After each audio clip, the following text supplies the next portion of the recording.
Hay muchas cosas de que hablar en economía hoy, aunque yo le había pedido a don Eli Feinsack, economista bueno, de los duros, como me gustan a mí, que sean muy claros, muy contundentes y que cada afirmación de esas fuertes que hacen las analicen para que ustedes las puedan entender. Teníamos con él el tema de que la Procuraduría advierte que sacar municipalidades de regla fiscal podría ser inconstitucional, de que hay constitucionalistas que afirman que es, no que podría ser, que es inconstitucional. Don Eli Feinsack no se quedó en esto, sino que inclusive presentó una acción contra la ley ante los tribunales. Y yo quiero que lo dividamos en dos, que hablemos un poquito de este tema, porque al final parece, y a esto hay que ponerle atención, que si hay cosas que no se revisan, podríamos estar al final de toda esta historia, podríamos estar en situaciones serias en nuestro país y en nuestro estado, porque podría variar el porcentaje, bueno, que tiene que ver con inflación y que hay cosas todavía en la ley que autorizarían que el gasto público creciera, tras de cuernos palos. Una cosa es el tema, repito, del que vamos a hablar, que tiene que ver con reforma fiscal. Y el otro tema que quiero que nos quede un ratito es para poder conversar sobre el presupuesto en esta primera participación, porque el presupuesto se presentó hasta el día de ayer. Don Eli, un gusto tenerlo en el programa. Muy buenos días. Buenos días, doña Amelia. Muchísimas gracias por la invitación. Buenos días a toda la audiencia de Monumental. ¿Cuál de los dos temas tomamos primero? Presupuesto y luego vemos el tema de reforma y de la acción que usted presentó, que nos la justifique. ¿Cuál era su preocupación? Como usted quiera. No, como usted diga, si gustan, sí, arranquemos con lo del presupuesto. Excelente.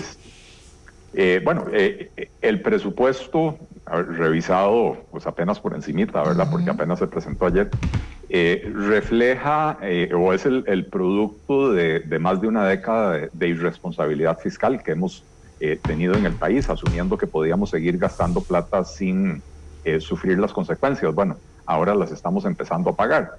El gobierno lo vende como un gran logro, ¿verdad? Que el presupuesto, excluyendo el servicio de la deuda, crece en apenas un 0.77%, lo cual es incluso menor que lo que le permite la regla fiscal, y hasta ahí vamos bien, ¿verdad? Ciertamente hay un esfuerzo por contener el gasto, obligados por las circunstancias, pero cuando uno empieza a desmenuzar lo que está sucediendo en ese presupuesto y uno se da cuenta que los gastos de capital están cayendo en un 30%, ¿verdad? ¿Qué son gastos de capital? Son las inversiones en obra pública, en maquinaria y equipo. Es precisamente ese el tipo de gasto que no debemos de recortar. Porque la inversión en obra pública es una inversión que en el corto plazo genera empleo, pero en el mediano y largo plazo potencia el crecimiento económico del país. Y entonces, para poder lograr un cierto equilibrio en las finanzas, y ojo, aquí no hay ningún equilibrio. Este es un presupuesto que tiene implícito un déficit fiscal el próximo año del, si no me equivoco, 8.7%, ¿verdad? No estamos hablando de ninguna mejoría significativa en materia de déficit fiscal.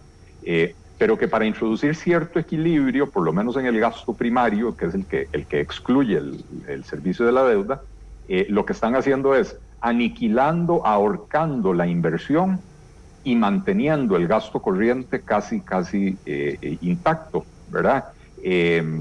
Y esto es un problema serio, porque realmente el tipo de gasto que deberíamos estar recortando es el gasto corriente. Deberíamos estar haciendo reformas estructurales que le permitan al país recortar el gasto, pero de manera permanente.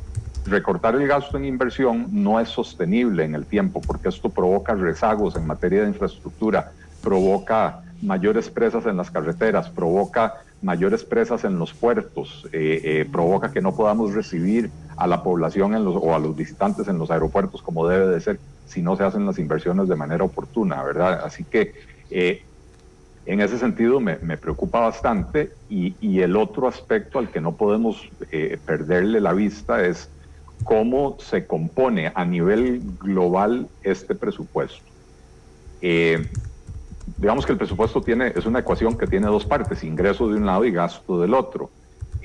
Por el lado de los ingresos, es decir, cómo se va a financiar el presupuesto, este presupuesto se está financiando en un 45% con impuestos y otros ingresos del gobierno, y en un 55%, doña Amelia, con deuda nueva. Quiere decir que de cada 1,000 colones que estamos gastando, estamos pidiendo préstamos por 550, más de la mitad son préstamos nuevos. ¿Y por qué esto es preocupante? Porque entonces nos vamos al otro lado de la ecuación. ¿Qué está pasando del lado del gasto? Bueno, de cada 1,000 colones que vamos a gastar, va a ser la matemática, de cada 1,000 colones que vamos a gastar, 420 se van al servicio de la deuda y solo quedan 580 colones, o sea, un 58%, para los gastos que las personas esperamos que haga el gobierno: pagar salarios de policías, hacer carreteras, construir escuelas, pagar salarios de maestros, etcétera, etcétera, los programas de ayuda social, etcétera. En la medida en que vamos financiando el gasto cada vez con mayores proporciones de deuda, quiere decir que cada vez nos queda menos dinero para que el gobierno invierta en aquellas cosas que la ciudadanía demanda, porque una mayor parte de ese presupuesto se termina yendo a pagar la deuda. Si lo comparamos con el presupuesto del año pasado, o sea, el que está vigente, bueno, no es el que está vigente en este momento, es el presupuesto que se aprobó para el 2020 antes del COVID, ya veíamos este patrón. En el presupuesto del 2020 se había aprobado que se iba a financiar un 52% con impuestos y un 48% con deuda, o sea, prácticamente mitad y mitad. Ahora ya vamos un 45% con impuestos y un 55% con deuda. Y entonces esto se refleja en que en el presupuesto original del 2020, el gobierno podía gastar 62% de sus ingresos en los servicios que debe brindar y 38% en servicio de la deuda. Ahora ya vamos por 42% del presupuesto en servicio de la deuda, a pesar de que se han logrado reducciones importantes en las tasas de interés, ¿verdad? Entonces, esto es muy preocupante porque esta forma de proceder con las finanzas públicas está aniquilando el crecimiento económico de Costa Rica. Aniquilando el crecimiento económico de Costa Rica. Bueno, todos sabemos que son situaciones difíciles, no es cuestión de inventar que son difíciles, cada vez están más difíciles y hemos venido desde hace muchos años diciendo hay que hacer y finalmente no se hace nada y siempre se dice que va a haber reformas estructurales, que esta vez sí se va a poder o no, y estamos llegando a una situación muy difícil en la que sí. Así, a lectura rápida, ya muchas personas han dicho que crecen plazas y salarios, por ejemplo, o sea, ya han dicho cosas preocupantes de este presupuesto. ¿Usted le ve posibilidad de que esto pueda cambiar o verá este comportamiento de que lo que viene prácticamente es aprobado como viene? Yo lo que no veo, doña Amelia, es ninguna intención de este gobierno de acometer reformas significativas en materia del gasto público. El gobierno se ufana de haber presentado hace unas semanas el segundo presupuesto extraordinario, que venía con un recorte de un poco menos del 1% del PIB, y decían, es la primera vez en la historia que se hace esto, pero esos recortes que se hicieron fueron recortes realmente obligados por la pandemia. Por ejemplo, le doy un par de ejemplos. Cancillería tuvo que cancelar todos los viajes que tenía planificados para este año, entonces hay ahí un ahorro importante en transporte aéreo, en viáticos, etcétera. Pero ese es un gasto que en el momento en que se vuelvan a reabrir los vuelos y se vuelva a normalizar un poco la situación, es un gasto que regresa, entonces no hay un recorte permanente. El Ministerio de Educación tuvo que hacer recortes significativos porque todo lo que tenía planificado para capacitaciones, con alquiler de salones de eventos o de hoteles, catering para alimentar a las personas, ahora las capacitaciones se hacen por medios como Zoom o Teams o cualquiera de estos, ¿verdad? Entonces, insisto, son ahorros que se hicieron obligados por la pandemia, pero que no son sostenibles en el tiempo. Esto eventualmente se vuelve a normalizar, ¿verdad? Y volvemos a ver el crecimiento de esos rubros del gasto. Entonces, no veo al gobierno interesado en hacer reformas para lograr un un recorte estructural del gasto público. El gobierno lo que quiere, y de hecho el mensaje del ministro ayer, el ministro de Hacienda, fue de presión a los diputados para que le aprueben todos los créditos internacionales que están haciendo fila, porque dice él, para poder mantener los resultados de este presupuesto, es necesario obtener esas deudas y canjear parte de esa deuda por la deuda más cara que tenemos hoy. O sea que si no le aprueban esos créditos, no se cumplen los postulados o los supuestos de este presupuesto. Entonces yo le diría, bueno, si en el presupuesto metemos supuestos, porque este presupuesto depende de que la Asamblea Legislativa apruebe cosas más adelante, ¿por qué no metemos también en el presupuesto el supuesto de que, por ejemplo, las 20 y resto instituciones del sector social que tenemos las vamos a fusionar en una sola institución, como lo propuso Otón Solís en su proyecto de ley Cerrar, ¿verdad? Así es. Y entonces ahí sí logramos un ahorro estructural, ojo, doña Amelia, sin reducir la prestación de los servicios públicos, que creo que es lo más importante.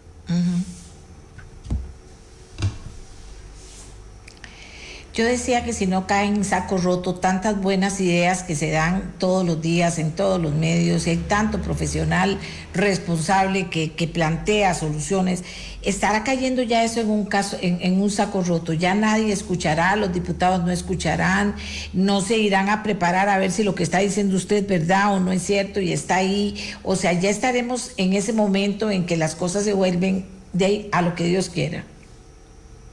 Lamentablemente, doña Amelia, yo creo que sí, porque así como acabo de criticar fuertemente al gobierno, porque creo que no tiene la menor intención de hacer esas reformas, también siento que la mayoría de los diputados de oposición, no todos, pero la mayoría de los diputados de oposición, y sobre todo de los partidos más grandes, ya están en modalidad de hacer los cálculos electorales para febrero del 2022, y entonces ya ninguno va a querer ponerle su firma a un proyecto de ley que implique el cierre de una institución o la fusión de varias instituciones.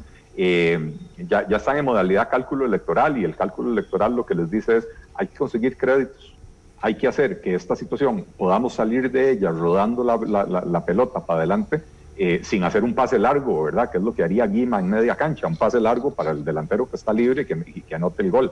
No, aquí vamos a seguir rodando la bola en media cancha sin lograr meter goles, y eso, insisto, esa actitud aniquila el crecimiento económico del país. Lo que no hay es valentía para tomar las decisiones que el país necesita, que hoy son urgentes, pero que eran claras hace 8 o 10 años y no se han querido tomar por puro cálculo electoral y puro cálculo político. Ahora vamos con el otro tema. La Procuraduría advierte que sacar municipalidades de regla fiscal podría ser inconstitucional. Usted inclusive presentó una acción contra la ley. Hablemos de qué se trata y qué importancia tiene, y si usted sabe el estado en que está esa acción. Sí, de hecho yo cuando me enteré que existía ese proyecto de ley, lo analicé y advertí en mis redes sociales, que al final de cuentas ese es el púlpito que uno tiene, ¿verdad? La tarima en la cual uno se para y vocifera. Lo advertí en mis redes sociales con un análisis del proyecto de ley, explicando por qué ese proyecto de ley para excluir a las municipalidades de la aplicación de la regla fiscal era una barbaridad. Yo el análisis lo hago desde la economía, no desde la parte jurídica, ¿verdad? De hecho, al día siguiente de mi advertencia, la Contraloría emite un documento donde hace un análisis económico y jurídico del proyecto de ley, donde confirma muchas de las cosas que ya yo había dicho el día anterior. No es que ellos leyeron lo que yo escribí, ellos evidentemente venían preparando este informe desde semanas antes, ¿verdad? Pero confirma mucho de lo que yo dije y advierte que este proyecto es nocivo para las finanzas públicas y que rompe algunos de los principios jurídicos de equilibrio fiscal, etcétera, ¿verdad? Y se lo envía a los diputados. Los diputados escogen hacerse de la vista gorda y votan el proyecto, lo aprueban, y entonces con la ayuda del licenciado Rubén Hernández presentamos una acción de inconstitucionalidad, porque efectivamente la aprobación de esa ley, es que esa ley lo que hace es decir, bueno, viene una crisis porque esta ley se aprobó, si mal no recuerdo, por ahí de abril, ¿verdad? Entonces dicen, viene una crisis muy significativa. Esa crisis va a significar que los gobiernos locales van a perder ingresos, porque ya sea vía patentes, que los negocios que cierran dejan de pagar patente, etcétera. Además de que la propia ley creó una moratoria de hasta 3 trimestres en el pago de servicios municipales, de patentes, etcétera. Esto implica una reducción de los ingresos de las municipalidades. Y lo que hace la ley para contrarrestar eso es permitirle a las municipalidades incrementar el gasto, pero no cualquier gasto, doña Amelia, el gasto administrativo, ni siquiera el gasto en servicios esenciales, ¿verdad? Entonces uno dice, ¿cuál es la lógica de esto? Si preveo una caída de ingresos, debería de recortar los gastos, y los primeros gastos que debo recortar son los administrativos. Nunca tocar, o por lo menos dejar hasta lo último, los servicios públicos. ¿Por qué? Porque las municipalidades que tienen bajo su responsabilidad acueductos, alcantarillado, o sea, servicios de saneamiento, recolección de basura, es esencial que esos servicios los puedan mantener intactos e incólumes durante la pandemia. Recordemos que el lavado de manos con agua y jabón fue la primera y sigue siendo la principal recomendación. Y entonces es vital que las municipalidades tengan la capacidad de seguir brindando el servicio de agua sin interrupciones. Pero la ley lo que hace es autorizarles a incrementar el gasto administrativo y eso tiene que ir a expensas de otros tipos de gastos, sobre todo cuando los ingresos caen. De manera que presentamos una acción de inconstitucionalidad señalando las incongruencias, las inconsistencias, el peligro económico, pero también las violaciones a los principios constitucionales de equilibrio financiero y algunos otros.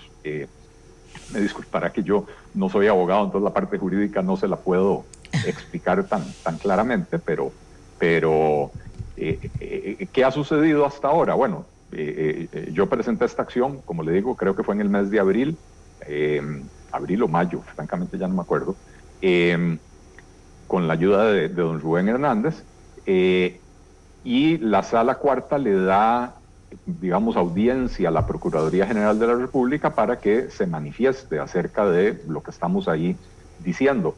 La Procuraduría emitió en estos días su informe, su respuesta a la Sala Cuarta, donde básicamente avala que sí, que en efecto esta ley es inconstitucional, que haber excluido a las municipalidades del cumplimiento de la regla fiscal, y este es otro aspecto, se excluye a las municipalidades del cumplimiento de la regla fiscal de manera permanente, no durante la crisis, sino que permanentemente.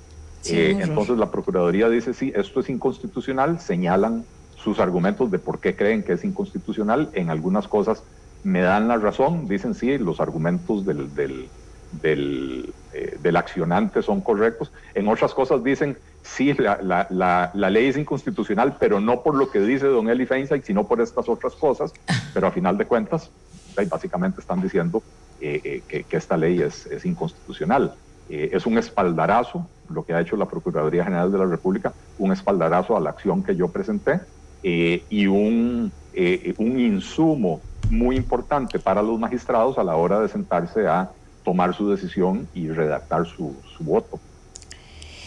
Aquí conversé muchas cosas con don Rubén Hernández antes de hablar con usted ayer, y una de las cosas que me planteaba era que posiblemente en la Asamblea habría que hacer algunas reformas porque hay temas que dependen de la inflación y que estarían autorizando más bien que el gasto público pudiera crecer en esas circunstancias. ¿Sabe de qué estoy hablando? Sí, sí, porque lo que yo le describí, doña Amelia, es una situación en la que los ingresos de las municipalidades previsiblemente van a caer, o probablemente ya han caído, ¿verdad? Pero se autoriza a incrementar el gasto administrativo de las municipalidades. Las municipalidades, para poder hacerle frente a ese hueco, se van a tener que endeudar. Pero imagínese usted, doña Amelia, que usted se encuentra en una situación donde pierde el trabajo, pierde sus ingresos, y entonces va y se endeuda para mantener su estilo de vida, sin hacer ningún ajuste en ese estilo de vida. Es más, usted dice, no, usted va al banco y dice, no, yo quiero plata pero no es para ir al súper y comprar comida. Yo quiero plata porque la pantalla que yo tengo de 55 pulgadas, ahora quiero una de 72. Sí, y la verdad que ahora que estoy sin trabajo, me quiero ir de viaje a Vietnam, Camboya, Laos y Tailandia. Y entonces usted está pidiendo plata para actuar irresponsablemente. Bueno, eso es lo que estarían haciendo las municipalidades. Y si caen los ingresos, la posibilidad de las municipalidades de repagar o de honrar sus deudas también disminuye. Y al final de cuentas, la deuda municipal tiene un aval implícito del Estado costarricense. Si la municipalidad cualquiera, si la municipalidad de Corredores cae en default, deja de pagar su deuda, al final de cuentas el Ministerio de Hacienda va a tener que ir a hacerle frente a eso. Entonces se incrementa la deuda pública costarricense, se incrementa el servicio de la deuda, el gasto en intereses, etcétera, y terminamos pagando esa irresponsabilidad de cualquier municipalidad, los residentes de todo el país. Entonces, una vez más, aquí hay un efecto inflacionario por el crecimiento del gasto público, por una irresponsabilidad. Hay un efecto de, digamos, de estrujamiento del sector privado, del gasto privado, porque para poder hacerle frente a eso, probablemente el gobierno tiene que ir o a subir los impuestos o a endeudarse aún más, ¿verdad?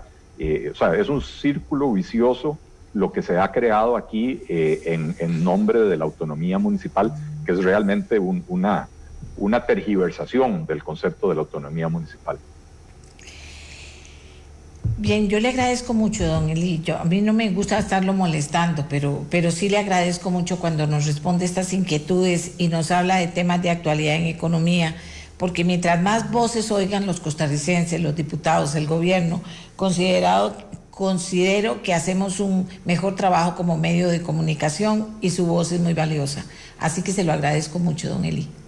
No, muchas gracias a usted, doña Amelia, y tenga la seguridad de que nunca es molestia. Estoy para servirle. Gracias.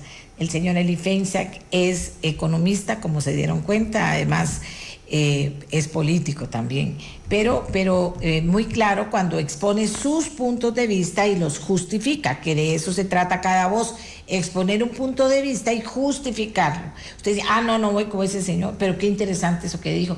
No, con este sí voy. No, con este del todo no, ¿verdad? O sea, uno tiene que elaborar esa forma de recibir la información también, ¿de acuerdo?